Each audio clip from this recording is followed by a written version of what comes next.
Hoje a gente vai mergulhar num texto antigo que usa uma metáfora, puxa, uma metáfora poderosíssima para explorar questões que nunca saem de moda: a boa e a má liderança. Estamos falando da figura do pastor, um símbolo que revela muito sobre responsabilidade, cuidado e, claro, poder. Pois é, essa é a pergunta de 1 milhão, não é? Seja na política, nos negócios, em qualquer comunidade, a gente vive tentando entender a diferença entre uma liderança que constrói e uma que destrói. E é exatamente essa questão que está no coração da nossa análise de hoje. Pensa só, há quase 2.600 anos, o profeta Ezequiel botou esse contraste na mesa de um jeito muito marcante. No capítulo 34 do seu livro, ele usa a imagem de pastores e ovelhas para fazer uma avaliação assim bem direta dos líderes de Israel. De um lado, o ideal do bom pastor. Do outro, a dura realidade que ele estava testemunhando. Para a gente sentir o peso dessa imagem, a gente precisa voltar no tempo. No mundo pastoril do antigo Israel, a figura do pastor é um símbolo muito forte de cuidado, de responsabilidade, uma imagem que todo mundo, sem exceção, entendia na hora. E olha, isso não era uma figura de linguagem qualquer, não. Figuras como Moisés e Jeremias também viam Israel como um rebanho que precisava de um guia. Já existia uma longa tradição que dizia basicamente o seguinte: um líder deve agir como um pastor para o seu povo, cuidando dele como um bem precioso que nem sequer lhe pertence. Ok, agora a gente chega no coração da mensagem de Ezequiel. E aqui não é teoria, não. É uma denúncia severa de uma crise de liderança real.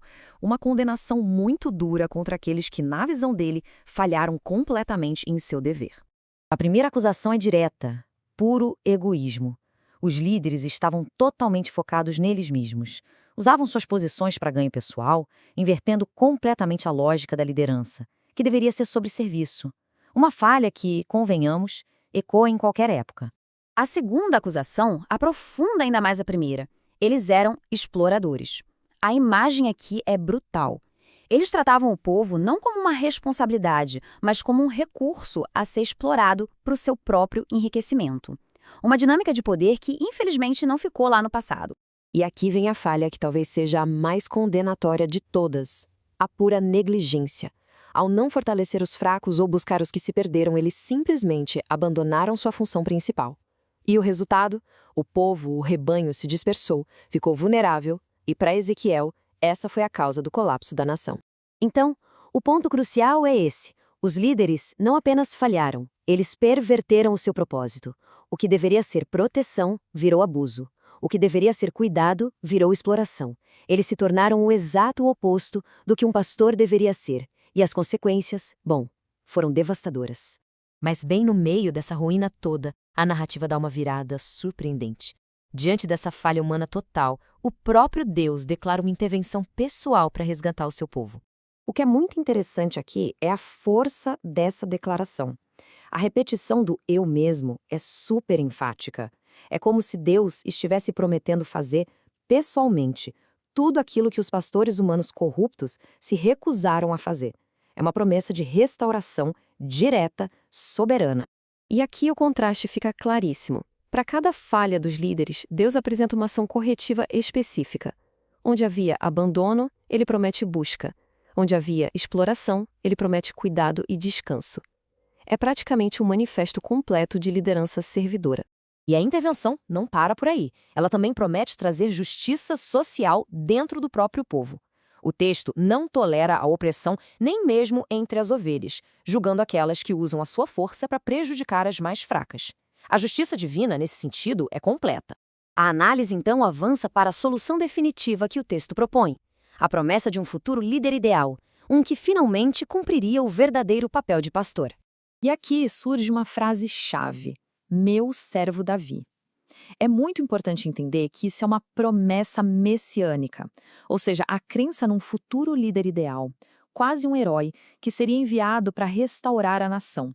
Não se refere ao rei Davi histórico, que já tinha morrido há séculos. Essa é a profecia do Antigo Testamento, de forma bem clara. A promessa de um pastor único, que iria unificar e cuidar do rebanho com justiça, restaurando aquele ideal de liderança que tinha se perdido completamente. E é lá no Novo Testamento que essa profecia antiga ecoa com uma força nova. Jesus se apresenta com todas as letras como o bom pastor, aquele que não apenas cuida, mas que se sacrifica pelo rebanho, cumprindo a promessa de Ezequiel de uma forma definitiva.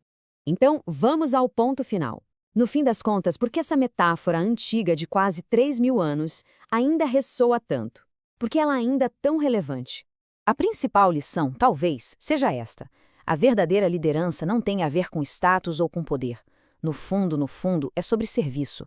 Ela é medida pelo bem-estar daqueles que estão sob seus cuidados. Um princípio que, sinceramente, transcende culturas e eras. E essa imagem continua sendo usada no Novo Testamento. Nesse trecho, que se dirige à sua audiência original, a gente vê como a ideia de um povo que precisa de um pastor permaneceu central para a identidade daquela comunidade. E para encerrar, fica a reflexão. Se toda forma de liderança é, em essência, um tipo de pastoreio, a pergunta fundamental de Ezequiel 34 continua de pé. A quem a liderança realmente serve? Ao rebanho ou ao próprio pastor? A resposta a essa pergunta não apenas definia a liderança na antiguidade, ela define a liderança ainda hoje.